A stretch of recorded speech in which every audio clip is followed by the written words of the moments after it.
Et salut à tous, ici j'accélère pour la chaîne ludique Underground et en peignoir pour le 4e épisode de cette revue des corporations de Terraforming Mars. Nous allons passer en revue les 5 corporations de l'extension Colonie sur cette vidéo. Avant d'aller plus loin, les amis qui soutiennent, merci beaucoup. Vous régalez. Colonie. Donc Colonie, c'est une extension qui permet de jouer avec ces fameuses tuiles colonies là, qui permettent d'aller y poser des colonies pour récupérer des bonus. Et à chaque fois qu'on va aller commercer sur ces tuiles, on va gagner d'autres bonus. Bon, je vous ai fait un résumé extrêmement peu précis, mais c'est pas grave. Si on y est, c'est que vous connaissez déjà l'extension a priori. Et donc passons en revue ces corpos qui sont, à mon sens, amusantes aussi, celles-ci. Je les aime bien, ces corpos, elles sont rigolotes. On va démarrer avec un Poséidon. Le dieu de la mer, Poséidon, il me semble. Dans la mythologie, Poséidon, c'est la mythologie grecque. Ah, ça doit être ça. On a... c'est Neptune chez les Romains, Poséidon chez les Grecs, ça doit être ça. C'est pas ma force, la mythologie... la mythologie de l'Antiquité, là, mais bon. 45 méga crédits en PQ de départ. On commence en première action par placer une colonie. Ok. Et il y a un effet, à chaque fois qu'une colonie est placée, y compris celle-ci, on augmente notre production de méga crédit de 1. Donc ça c'est bien. Donc ça, en gros, si ça va jouer sur les colonies, autour de la table, on va gagner du boost de production de méga crédit. Toujours intéressant d'avoir un boost de production de méga crédit, parce que l'argent, on peut toujours en faire quelque chose, c'est versatile, on en fait ce qu'on veut, donc c'est toujours fort. Donc on a déjà 1 au démarrage. La colonie 45, c'est plutôt raisonnable. Et la colonie en première action, c'est pas mal. C'est pas mal parce que ça va nous permettre d'aller choper un petit boost. On va remettre la caméra à déporter. Vous voyez, une colonie, ça peut être un océan. Bon, ça dépend si Europe est présente, par exemple, sur la table. Ça peut être des microbes, c'est un petit peu moins intéressant au début de partie. Voire pas du tout. Ça peut être une production de chaleur, une production de méga crédit en plus. Ah, pourquoi pas, sur la Lune. 2 de plus, ça serait bien. Ça nous ferait déjà 3 pour démarrer. Bon, les flotteurs, ça sera pas le cas en début de partie, ça sera pas intéressant non plus, mais prod d'acier, prod de plantes, piocher des cartes au cas où, prod d'énergie. Non, vraiment, ça peut être intéressant. Il y a un petit bonus. Tout bonus est toujours bon à prendre dans le jeu. Donc c'est une corpo qui permet de démarrer de manière sympathique. Et en plus, là où on se pose, on aura des petits bonus à chaque fois que quelqu'un va jouer, va marchander sur cette colonie. Donc c'est intéressant.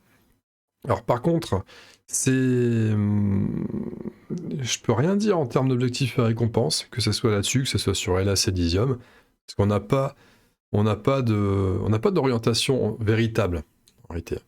La seule orientation qu'on a, c'est on a intérêt à jouer avec les colonies, parce que, c'est ça. La seule orientation, c'est ça. Alors, c'est pas une mince orientation, c'est intéressant d'essayer de développer ça, mais c'est pas un fond de jeu. Ça reste pas un fond de jeu. Ça reste une quête de bonus, une quête de ressources, mais c'est pas comme ça qu'on va gagner. Donc on va se spécialiser sur des outils qui vont agrémenter notre partie, mais qui vont pas décider pour nous ce qu'on va faire. Donc là, pareil, c'est pas une corpo qui est faite pour Joe le touriste qui sait pas où il va. C'est une corpo faite pour un joueur qui peut déjà réussir à définir un objectif sérieux et clair en fonction de ses cartes de départ et de ses cartes préludes, s'il joue avec prélude. Voilà tout. Et attention, en solo, elle peut être quand même pas si évidente que ça à jouer, parce qu'il y aura moins de colonies en jeu. On peut en poser qu'une par joueur par satellite, par lieu. Donc ça fait pas tant de bonus de méga crédit que ça. Et donc, ouais, c'est plutôt. En solo, c'est plutôt chaud à jouer. Et en multi, je reviens sur l'aspect multijoueur. Attention, c'est pareil. Si les autres joueurs ne jouent pas vraiment que les colonies, c'est tout. Vous allez pas trop bénéficier de l'effet. Bon, ça veut dire par contre vous allez pouvoir vous régaler il y aura de la place, mais ça veut pas forcément dire c'est pas parce qu'ils ne posent pas de colonies qu'ils vont pas marchander, par contre, quand ça sera très lucratif d'aller chercher.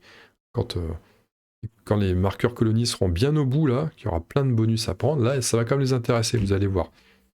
Pour l'exemple de la Lune, Genre, même si on paye 9 mégacrédits pour aller marchander, payer 9 pour récupérer 17, bah, ça fait 8 mégacrédits gratuits. C'est toujours intéressant. La lune est souvent intéressante à aller chercher. Je crois que c'est avancé. Donc Poséidon, c'est à mon sens la corpo qui fait le plus profiter de l'extension colonie. C'est pour ça qu'elle est sympa à jouer. Maintenant, comme souvent, c'est assez dépendant de ce qui se passe autour de la table. Donc attention. Pas la plus forte, mais pas la plus faible, à mon sens. On va passer sur Arclight. Arclight, qui donne un PQ de départ de 45 mégacrédits, une production de mégacrédits de 2. On commence... donc oui, non, ça c'est bon. On a un effet. Chaque fois que vous jouez un badge animal ou plante, y compris celle-ci, y compris celui-ci, ajoutez un animal sur cette carte.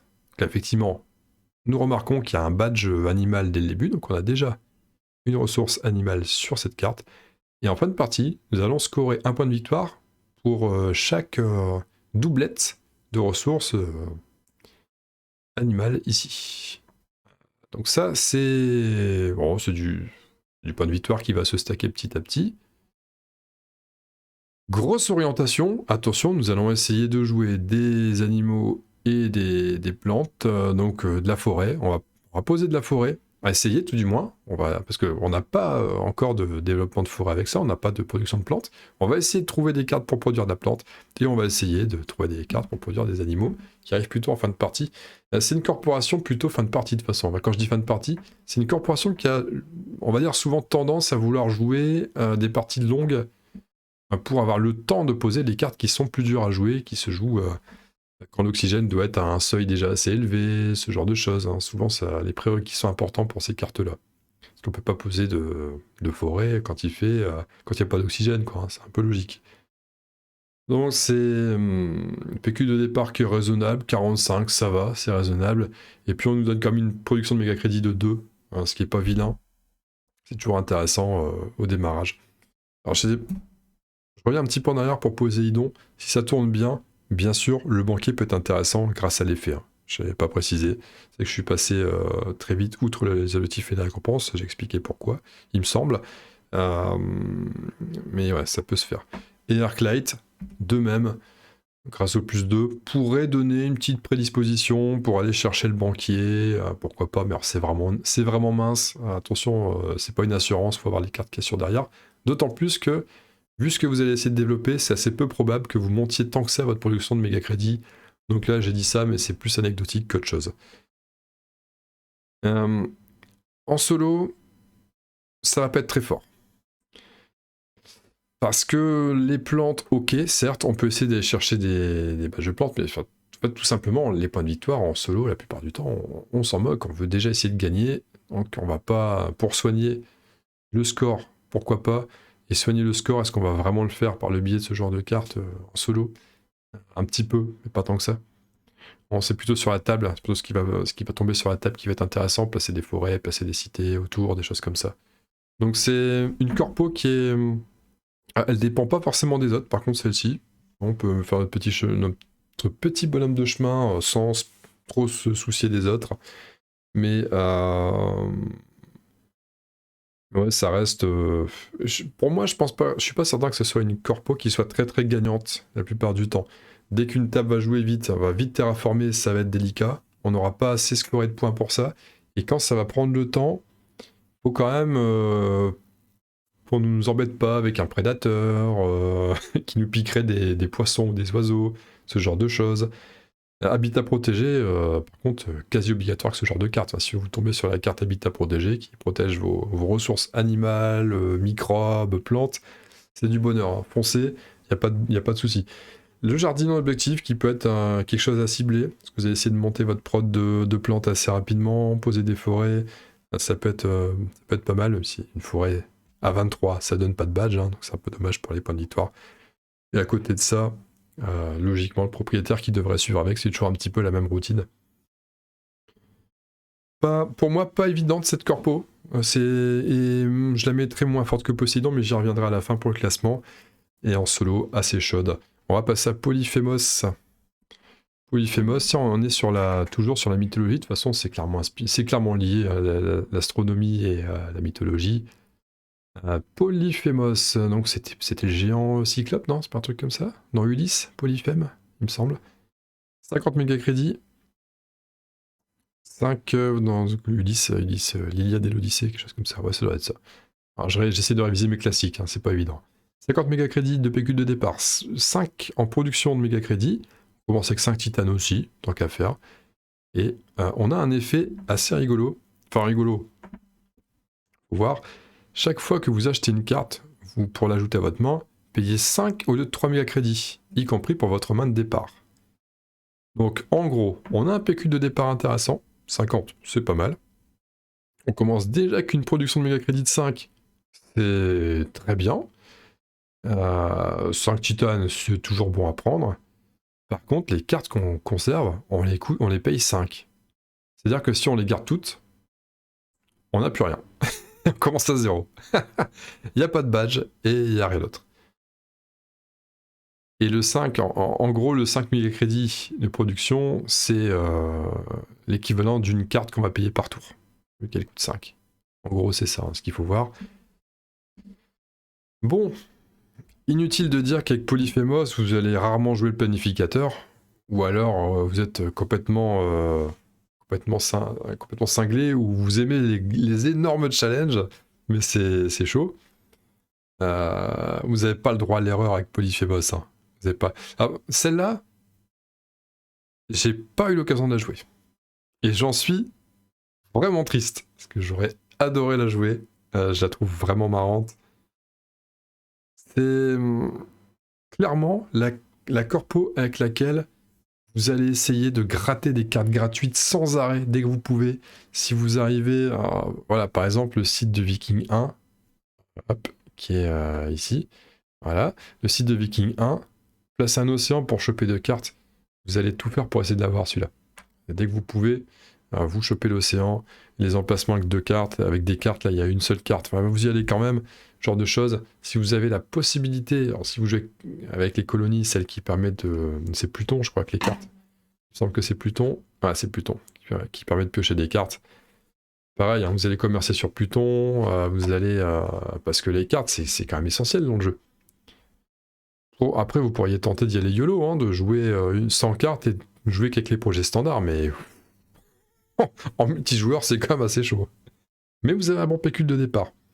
Mais ça va être dur de le monter, par contre, ce pécule. On pourrait croire qu'avec 5 de méga crédits en production, le banquier pourrait être une bonne récompense à viser. Oui, sauf que ça va être douloureux de monter, de tomber sur les bonnes cartes. Vous allez rarement jouer des cartes. Tomber sur les cartes qui vont monter ça, c'est chaud. Ouais, ça va coûter tout ça. Donc c'est un vrai challenge. Bon, les 5 titans sont un bon boost, hein, ça va vous permettre d'aller jouer une petite carte espace qui coûte cher ou quelque chose comme ça pour contribuer à la terraformation quand même, parce qu'à un moment donné, faut pas déconner, hein, on est là pour terraformer. Mais c'est pas simple. Et je dis que j'ai jamais joué, j'ai pas essayé de la jouer en solo. Ça pourrait être un bon challenge. C'est vrai que je devrais me tenter un challenge solo en me forçant à jouer Polyphémos. Quand je dis me forcer, c'est-à-dire ne pas piocher 2 corpos, mais jouer. Je pioche que celle-là, puis je pars là-dessus. Et tant pis pour la main de départ si elle est naze. Et ça sera un bon challenge, ça. Pourquoi pas une partie de Polyphémos, un de ces 4. Faudrait que j'essaye de voir ce que ça donne. En tout cas, fun. Le fun. Ah ouais, elle me fait vibrer, moi, cette corpo, j'ai vraiment envie de l'essayer. Est-ce que c'est fort? J'ai quand même des doutes. J'ai quand même des doutes. Parce que ouais, la carte à 5, ça fait très mal. Hein. Après, il y a plusieurs types de joueurs. Il y a des joueurs qui arrivent à jouer avec très peu de cartes. Il y en a qui ne peuvent pas s'empêcher dès qu'une carte les séduit, ils la prennent, même s'ils sont pas sûrs de la jouer. Je fais un petit peu des deux, ça dépend de la partie. Mais ça peut être très très dangereux. Ça peut être très douloureux pour cette carte. On va passer à Stormcraft Incorporated. Stormcraft. 48 méga crédits en pécule de départ. On a une action ici qui permet d'ajouter un flotteur sur n'importe quelle carte. Ok.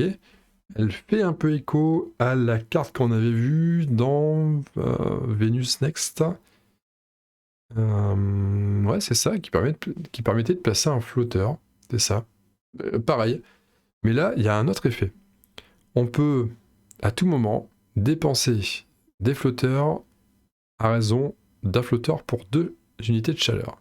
C'est-à-dire qu'à un moment donné, si on a besoin de terraformer en réchauffant la planète, on a par exemple, je sais pas moi, mince, on a que 5 unités de chaleur.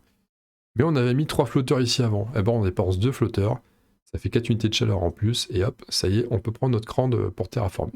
Donc c'est intéressant. Genre, au pire. Et il y a un badge jovien, mais j'y reviendrai. Donc en gros, bon, si on a des bonnes cartes flotteurs, par contre là on n'a aucune certitude, hein. On commence pas avec des cartes flotteurs au début, comme justement la Corpo sur Venus Next. Donc là, si on tombe sur des bonnes cartes de flotteurs, bon, on les alimente hein, avec cette carte, pourquoi pas. Au pire, bah, c'est comme si on produisait 2 de chaleur par tour. Comme si on commençait avec 2 de prod de chaleur par tour. Donc c'est pas vilain. Et le badge jovien, il n'y a pas tant de corpo que ça qui propose un badge jovien. Ça peut être bien pour aller en tant que prérequis. Il y a 1 ou 2 cartes de projet qui demandent d'avoir un jovien comme prérequis. Souvent les joviens sont pas faciles à avoir, donc c'est toujours intéressant. Et en plus, si on arrive à jouer les joviens et de trouver des cartes qui multiplient les joviens, qui multiplient, enfin qui permettent de transformer en point de victoire les badges joviens que vous avez joués, c'est toujours sympa. C'est-à-dire que votre corpo va valoir aussi 1 point, peut-être 2, peut-être 3 au meilleur des cas, mais 3 c'est quasi impossible. Personne ne vous laisse avoir 3 multiplicateurs de joviens. En draft, ça passe pas ça. C'est vraiment de la science-fiction. Donc Stormcraft, c'est voilà, ça tend à jouer Vénus, enfin Vénus dans le sens badge flotteur. En fait, c'est pas vraiment Vénus, c'est flotteur. Ça tend à jouer flotteur. Si vous avez rien en flotteur, bah, ça produit de la chaleur de 2. C'est quand même un petit peu pauvre comme contenu. Faut pas se cacher que ouais, c'est comme si vous avez une corpo avec pas trop de caractère. Vous avez un pécule de départ et puis 2 et vous produisez 2 de chaleur par tour, par génération. J'ai tendance à mélanger un peu, dire tour des fois en pensant génération. Mais vous aviez saisi ce que je voulais dire. C'est quand même pas incroyable. C'est pas incroyable. Donc à jouer, si vous aviez, admettons, vous commencez déjà avec 2 joviens en main, dont un qui multiplie les joviens, à la rigueur, pourquoi pas, pour l'histoire des points. Et puis si vous partez jovien, généralement vous allez partir chaleur, vous allez partir espace, vous allez partir sur ce genre de truc. Ça peut s'imbriquer dans la stratégie que vous allez sélectionner en fonction de vos cartes. Mais bon, c'est pas, pour moi, elle n'est pas incroyable cette carte. Hein. Stormcraft, ça reste assez délicat. Enfin, c'est fade, surtout. Pas délicat, mais fade. On va finir par Aridor. Aridor, alors je reviens sur Stormcraft. En solo, c'est viable. D'ailleurs, bon, j'ai tendance à chaque fois à swapper de corpo et de revenir sur celle d'avant. Ça reste un petit peu viable pour la chaleur, parce qu'on a le temps. Donc on sait que, pareil, on va avoir une action par tour, ce que je disais récemment. Je sais plus si c'était sur la vidéo précédente ou sur celle-là. Ça va être la précédente. C'est connu que plus on joue de génération, plus les cartes qui proposent une action sont intéressantes. Donc Stormcraft en solo est un peu plus intéressant quand même, parce qu'on sait qu'on va générer l'équivalent de 2 de chaleur 14 fois, ou 12 si on joue avec Prélude. Donc 12 fois, bah, ça fait 24. 24, c'est 3 niveaux de chaleur, c'est 3 montées de chaleur. C'est 3 crans de moins à franchir pour la victoire. C'est toujours intéressant. Alors on passe à Aridor. 40 méga crédits en PQ de départ. On commence avec, comme première action, de mettre en jeu une tuile colonie supplémentaire de notre choix. Et je parle pas encore de l'effet. Je vais rien que parler de ça maintenant. Comment dire ? Si vous voulez jouer une tactique spécifique et que la colonie n'est pas présente sur table, vous allez la chercher. Je commence avec ma main de départ, j'ai des microbes dans ma main. J'ai des cartes à microbes qui sont assez fortes, ou des cartes avec des animaux, pareil, qui peuvent être intéressants, ou des flotteurs, ou même autre chose. Hein, là, je parle que des colonies qui donnent des ressources qui se valorisent par des points de victoire ou par des façons de terraformer un peu exotiques, mais même autre chose. Ça peut être, tiens, Io, parce que je vais jouer beaucoup la chaleur. Ça peut être Cérès, parce que je vais jouer beaucoup l'acier. J'ai beaucoup de cartes avec des badges construction. Honnêtement,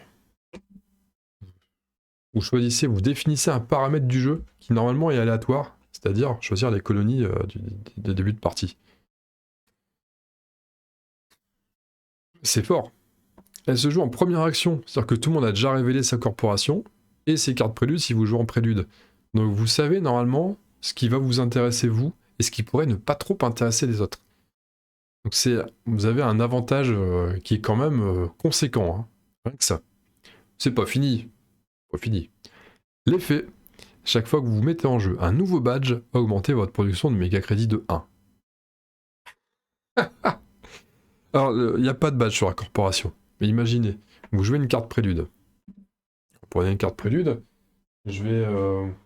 Elles sont pas là mes cartes prélude? Ouais. Bougez pas un instant. Ouais, je prends une carte prélude. Au pif. Non, c'est pas vrai. Je prends pas au pif, mais... Ouais, je prends les deux premières qui viennent. Voilà. Bah, je joue deux préludes avec. Hop, fonderie et laboratoire de biologie. Ça y est, j'ai deux badges différents. J'ai un construction et un science, ils sont différents. C'est la première fois que je les pose. J'ai pas encore eu de badge comme ça, normal, je commence la partie. Eh bien, je commence déjà avec 2 méga crédits de production cadeau. Ah. Vous allez jouer... Allez, dans une partie, vous allez essayer de... Donc, ça va vous inciter à varier un peu les plaisirs. Vous allez essayer de varier les plaisirs. Vous allez essayer de jouer un max de badges différents. Mais pas que des grosses cartes, hein, parce qu'attention, il faut rester quand même cohérent. Il faut suivre notre logique de jeu. Et si on veut partir forêt à fond, on part forêt à fond, bien sûr. Mais de temps en temps, il y a la petite carte là, qui va valoir que 4. Avec un badge terre, vous n'avez pas encore badge terre, bon, vous allez la jouer, ça va augmenter votre production de méga crédit de 1. Et puis une petite carte badge construction, pareil, qui coûte pas cher, qui va vous faire produire de l'acier en plus. Donc en plus, vous en profiterez sur le long cours. Non, c'est fort. Pour moi, Aridor... avec Aridor, vous pouvez viser le banquier, ce genre de choses, il n'y a pas de souci. Vous allez viser le banquier. Le reste, ça dépend. Vous allez être moins spécialiste, donc par exemple, scientifique, vous n'irez pas forcément le chercher. Vous serez moins spécialiste en termes de badge. Mais il y a tellement à faire. Pour moi, Aridor, c'est vraiment une des corpos les plus fortes du jeu, d'ailleurs, hein, carrément. Je la considère vraiment comme une des plus fortes du jeu. Et en solo, c'est pareil. En solo, on va construire sa victoire en sélectionnant une colonie sur laquelle on sera même sûr de jamais être embêté, parce qu'on est en solo, qu'on n'est jamais embêté avec ça. Donc oui, pareil, hein, ça joue à colonie forcément. Il n'y a pas d'intérêt à jouer à Aridor sans jouer extension colonie. C'est aussi naze que pour Poséidon. C'est balèze. Je peux pas en dire plus. Vous sentez quand même la force de la carte. Donc si je devais classer maintenant le tout, Aridor c'est au top. Arclight, je le mets plutôt vers le bas. Stormcraft, je le mets plutôt vers le bas aussi. Polyphémos...